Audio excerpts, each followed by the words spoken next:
ओम शांति। आज अपनों के लिए हम श्राद्ध कर रहे हैं, जिन्होंने शरीर छोड़ा है, हमारे घर को छोड़ा है। लेकिन हम कौन सी विधियां अपनाएं जिससे श्राद्ध भी सफल हो जाए और उस आत्मा तक भी वो चीज़ पहुंच जाए।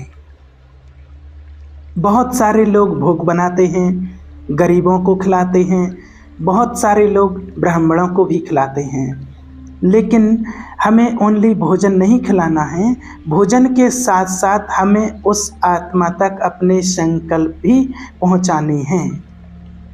क्योंकि भोजन तो भले आप ब्राह्मण को खिला रहे हैं या गरीब को खिला रहे हैं, लेकिन वो उसके पेट की संतुष्टि होगी जिसको आप खिला रहे हैं। कई बार हम सोचते हैं कि हम इनको खिला देते हैं तो इनका उस आत्मा को लग जाएगा। आप सोचिए, वो आत्मा कहाँ बैठी है, इनका भोजन उस आत्मा तक कैसे पहुँचेगा, वो आत्मा कब शरीर छोड़ के गई है, कितने दिन हो गए हैं, कहाँ उस आत्मा का जन्म हुआ होगा। पहले ब्राह्मण बहुत प्योर होते थे, कोई उल्टी सुल्टी चीज़ें नहीं खाते थे। उस समय वो आत्माएं उनमें प्रवेश होती थीं और वो खाती थीं। ब्राह्मण अब भी कई प्योर हैं, लेकिन वो चीज़ नहीं रही अभी। हम कई बार सोचते हैं कि वो आत्मा आती है और हम जो भी भोजन हम उनके पसंद का बनाते हैं वो आत्मा स्वीकार करती है। हम कई बार उन्हीं की पसंद की चीज़ें बनाते हैं श्राद्ध के दिन में। मानो उन्हें खीर पसंद है तो हम खीर बनाते, उन्हें पूरी पसंद है तो हम पूरी बनाते, न जो भी उनको पसंद था हम वो बनाते हैं। लेकिन आप हमेशा याद रखें कि ओनली वो आत्मा सिर्फ भोजन करने से तृप्त नहीं होगी, वो आत्मा होगी संकल्पों से तृप्त। क्योंकि हमें उसे पॉजिटिव वाइब्रेशन देने हैं आगे की जर्नी के लिए। वो आत्मा जहाँ भी है, जैसी भी है, लेकिन हमारे मन की बात उस आत्मा तक कैसे पहुँचे, क्योंकि वो हमारे परिवार का एक खास मुखिया था, खास सदस्य था। हम भोजन नहीं पहुँचा सकते, लेकिन हम वाइब्रेशंस तो भेज सकते हैं और वो आत्मा जहाँ भी होगी वहाँ उन वाइब्रेशंस को कैच करेगी। तो भले आप उनके निमित्त भोजन भी बना रहे हैं, किसी को भी खिला रहे हैं, लेकिन वाइब्रेशंस उसमें क्या डालें कि जैसे आज हम उस आत्मा के निमित्त भोग बना रही हूँ, तो पहले उस भोग को हमें भगवान को स्वीकार कराना है और भगवान अपने उस बच्चे को स्वीकार कराएगा। तो आप सोचिए कि जब आपने ये शब्द यूज किया कि ये भोजन, ये भोग, ये प्रसाद हम भगवान को स्वीकार कराएं और भगवान उस आत्मा को या उस बच्चे को स्वीकार कराए, तो उसमें क्या होगा, वो भोजन आत्मा स्वीकार करेगी, क्योंकि उसमें पवित्र पावरफुल वाइब्रेशन पहुंच चुके हैं।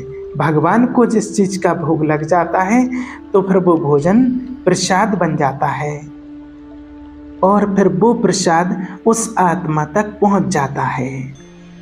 क्योंकि उसमें स्वीकार कराने वाला कौन है, न आप हैं न कोई और है, वहाँ पर स्वीकार कराने वाला स्वयं भगवान है। उस आत्मा को भगवान स्वीकार कराता है। तो पहले आप भोग भगवान को लगाएं, डायरेक्ट आप उस आत्मा के लिए भोग ना निकालें। पहले आप भोग निकालें भगवान के लिए, कि भगवान जिसको भी आप मानते हैं कि पहले आप स्वीकार करें, फिर उस आत्मा को, उस बच्चे को स्वीकार कराएं। उससे क्या होगा कि वो भोजन प्रसाद बनेगा और वो प्रसाद वाइब्रेशन से उस आत्मा तक पहुंचेगा। भले वो आत्मा उस भोग को खाएगी नहीं, लेकिन उसकी वो वासना जरूर लेगी। जैसे भगवान को कहते हैं कि भगवान तो कुछ खाता नहीं है, भगवान तो अभुक्ता है, लेकिन ये भी कहा गया है कि भगवान अभुक्ता भले है लेकिन वो भावनाएं स्वीकार करता है। वो भासना को स्वीकार करता है, भासना लेता है।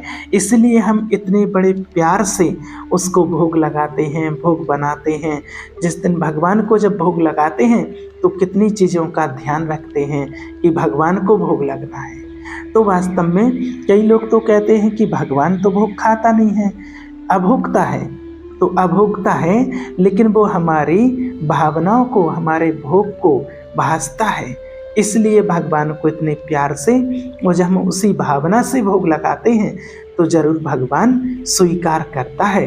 तो इसी प्रकार हम सच्ची दिल से, सच्ची भावना से पहले भगवान को भोग लगाएंगे, फिर उस आत्मा को याद करेंगे तो वो भोग उस आत्मा तक पहुँचेगा।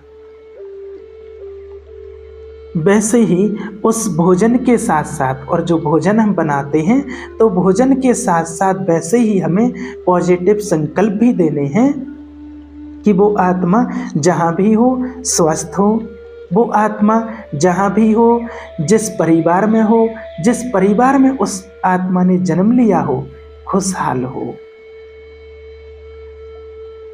जहाँ भी हो पुण्य कर्म करने वाली हो, जिस घर में हो वो सुख शांति बांटने वाली हो। और एक विशेष ध्यान रखना है कि हमें भोग लगाते टाइम या वैसे कभी भी, कई लोग क्या करते हैं जो शरीर छोड़ करके चले जाते हैं तो उनको यहाँ से बहुत दुख भरे वाइब्रेशंस भेजते रहते हैं, उनको याद करते रहते हैं उस आत्मा को, और उस आत्मा के लिए वो दुख भरी भावना वाइब्रेशंस भेजते रहते हैं। आप ये पक्का है कि ये मान लेना कि जो आप यहाँ से वाइब्रेशंस देंगे उस आत्मा के लिए, चाहे खुशी वाले, सुख वाले या दुख वाले, उस आत्मा तक वो वाइब्रेशंस पहुँचते हैं। अगर हम उनको याद करके रोते रहेंगे, दुखी होते रहेंगे, तो वो वाइब्रेशंस उस आत्मा तक पहुँचते हैं और वो आत्मा भी वहाँ पर दुख फील करती है, महसूस करती है। इसलिए आप चाहते हैं कि वो आत्मा जहाँ भी हो अच्छे से हो, सुखी रहे, प्रसन्न रहे। तो आपको याद रखना है कभी भी उस आत्मा को दुख वाले वाइब्रेशंस नहीं देने हैं। हम हमेशा से सुख वाले वाइब्रेशन ही उस आत्मा को देने हैं। क्योंकि आज आप देखते हैं कई बार बच्चा जन्म लेता है, घर में खुशियाँ आ जाती हैं, तो हम कहते हैं कि ये बच्चा तो हमारे लिए बहुत लक्की है।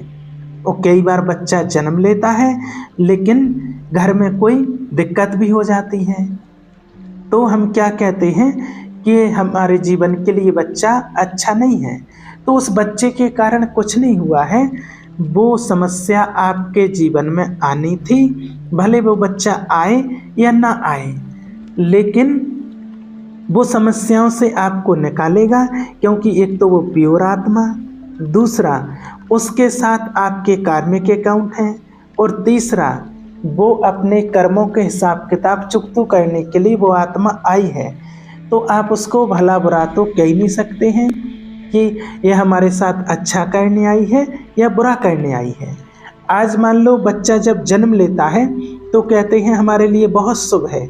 वही बच्चा जब बड़ा हो जाता है और आपके साथ जब वो गलत व्यवहार करने लगता है, दुर्व्यवहार करने लगता है, तो हम क्या कहने लगते हैं, इससे अच्छा ना होता तो अच्छा था। तो वर्ल्ड चेंज हो गए, आपके शब्द चेंज हो गए। और वही बच्चा जब जन्म लिया उसने, किसी बच्चे ने, तो आपके घर में दुख का माहौल बन गया। और जैसे ही बड़ा होता गया और आपके घर में सुख शांति, ये सुख लाने का केंद्र वो बन गया, तो फिर हम क्या कहते हैं कि ये बच्चा हमारी लाइफ में हमारे भाग्य को उदय करने आया है। दोनों में अंतर है, क्योंकि आज हम जिस तरीके के माहौल में जी रहे हैं, जैसे दुनिया हमें चलाती है, जैसे हमें दुनिया समझाती है, वैसा ही हम समझना चलना शुरू कर देते हैं। लेकिन आप खुद समझिए, सोचिए, कुछ चीज़ें हमारे कर्मों पर भी आधारित हैं, कुछ चीज़ें रिश्तों पर आधारित हैं, और कुछ चीज़ें हमारे जीवन पर आधारित हैं। हम किस तरीके से अपनी लाइफ को जीना चाहते हैं, किस तरीके से अपनी लाइफ को जिएं। एक होता है लाइफ को जीना, एक है लाइफ को खुशहाल तरीके से जीना और एक होता है दूसरों के लिए जीना। हम कैसे जीना चाहते हैं, कैसे जी रहे हैं। हमारे घर से एक सदस्य चला गया, हम उनके पीछे वर्षों गंवा देते हैं। घर में कोई बीमार हो गया, हम बार बार संकल्प देते हैं ये बीमार है, ये बीमार है, और व्यक्ति ठीक होता ही नहीं है, कभी वो बीमार ही रहेगा। लेकिन आप दूर हैं, याद रखें कि वो व्यक्ति बिल्कुल स्वस्थ है, अपने परिवार में खुश है, परिवार में खुशियां बांट रहा है और हर सदस्य उसे खुशियां दे रहा है। लेकिन हम जब नेगेटिव संकल्प बार बार चलाते हैं तो वो कहीं ना कहीं उस माहौल को बिगाड़ देते हैं।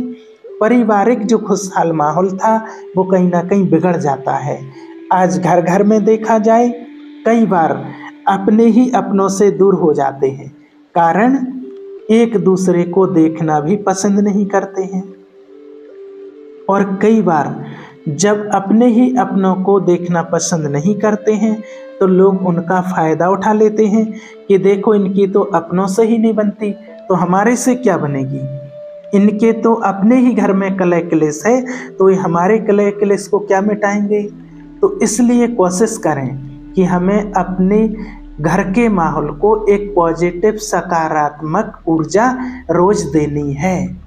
और जो व्यक्ति आपके घर से चला गया है उसे हमें भोजन के माध्यम से और पॉजिटिव वाइब्रेशन के माध्यम से, दोनों तरीके से हमें उसे पॉजिटिव शक्तियों के साथ भोजन स्वीकार कराना है। जो आपने पहले भगवान को स्वीकार कराया, फिर उस आत्मा को स्वीकार कराया, तो आपका जो श्राद्ध की विधि है तब जाकर संपन्न होगी। क्योंकि जब हम डायरेक्ट भोजन बना करके किसी आत्मा को खिला देते हैं तो उसमें भगवान की ब्लेसिंग्स उस आत्मा के लिए नहीं जुड़ती है। इसलिए कोशिश करें कि हमें पहले भोजन भगवान को स्वीकार कराना है ताकि वो भोजन भोग बन जाए, प्रसाद बन जाए, दुख भंजन भोग बन जाए। जब वो भोजन प्रसाद बन जाएगा तो फिर आप वो किसी भी आत्मा को खिला रहे हैं तो वो प्रसाद के रूप में होगा, फिर उस आत्मा तक उसकी ब्लेसिंग्स पहुंचेगी और वो आत्मा को भी वासना आएगी और वो आत्मा उसको स्वीकार करेगी और प्रसन्नचित्त रहेगी। ठीक है, ओम शांति।